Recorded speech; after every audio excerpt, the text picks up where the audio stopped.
Greetings, tubers, bookers, spacers, and tweeters out there. This is Chuck coming at you from my bathroom for another edition of Shower Curtain Movie Review, where I review a film that came out this past week and I see how it stacks up on the shower curtain rod rating it with the shower curtain rings.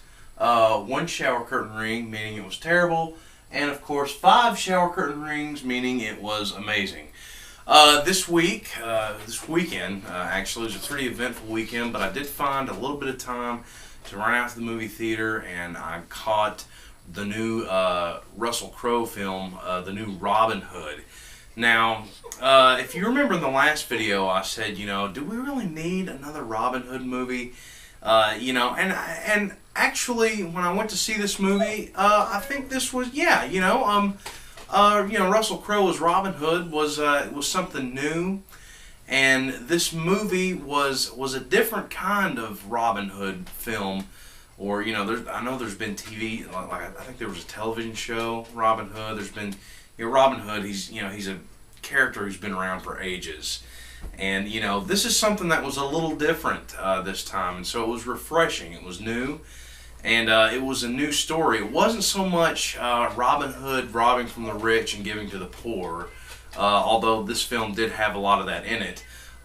In this film, we saw the character of Robin Hood defending his country, which was it was a break from the usual. It was something different.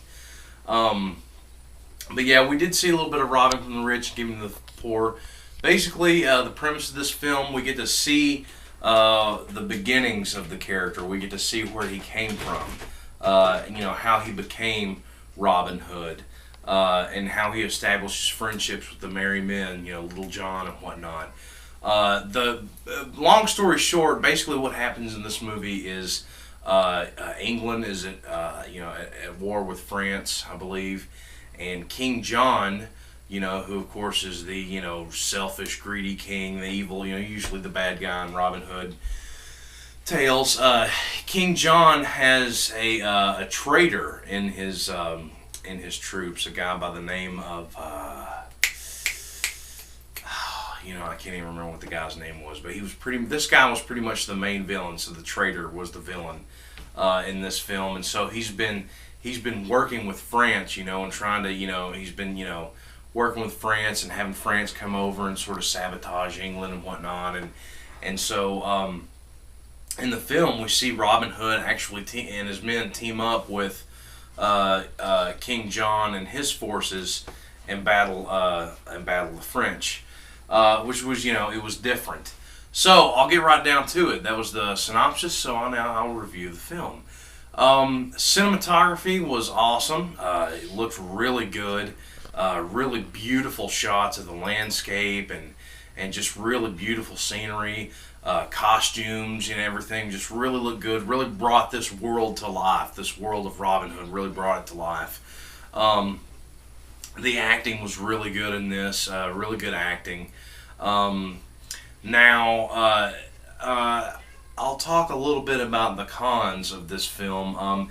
At first, it kind of sort of, it did drag a little bit at first, but after it got going, it really did start to get going. There were some really awesome battle scenes in this, really, really great battle scenes. What else?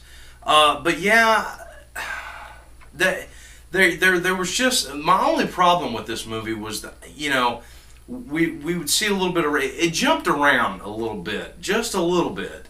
I didn't really at first connect with Robin Hood that much, and I didn't really feel that, I went into this movie, I wanted to see, a good guy versus bad guy story where, you really root for the good guy and you hate the bad guy, and while Robin Hood was a good, an excellent good guy, while this portrayal of Robin Hood was an excellent good guy to stand behind, the bad guy, who was the guy who was the traitor of England, he was sinister, but it wasn't, I don't know, I wanted to hate this guy. And I just felt like we didn't get enough of that. We didn't get enough of that good guy, bad guy, root for the bad guy and hate, or root for the good guy and hate the bad guy. We didn't get enough of that in this film, I think. Yeah.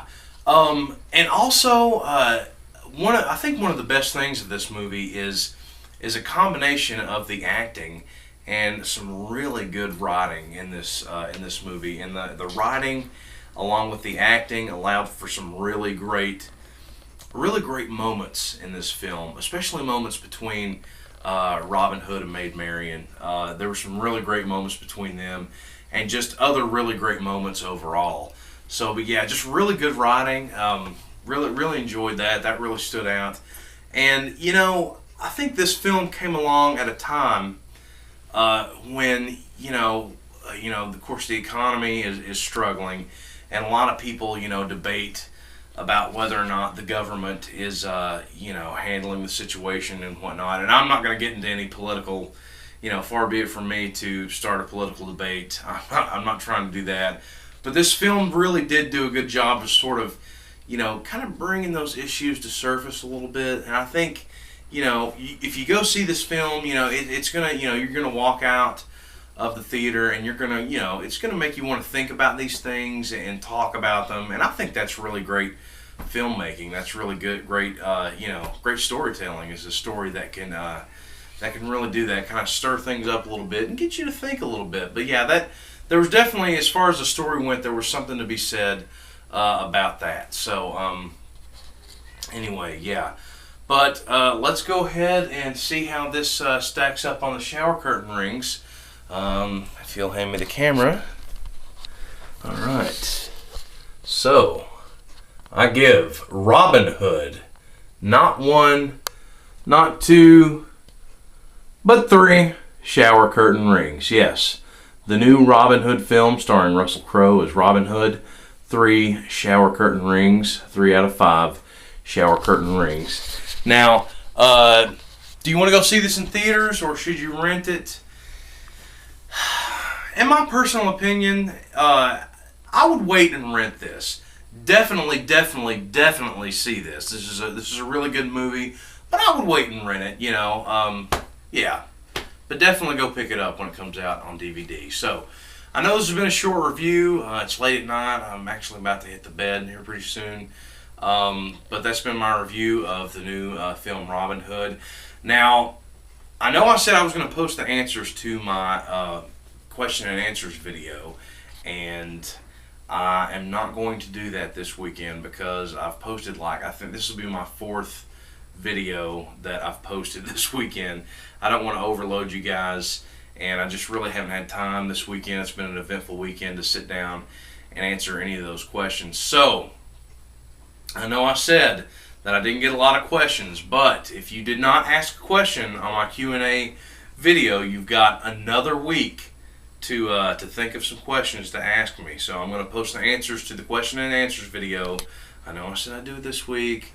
I'm sorry, but next week that's what's going to happen. I'm going to post the answers to the Q&A video. Hope everyone's having a great weekend, and we'll see you around the next post. Bye.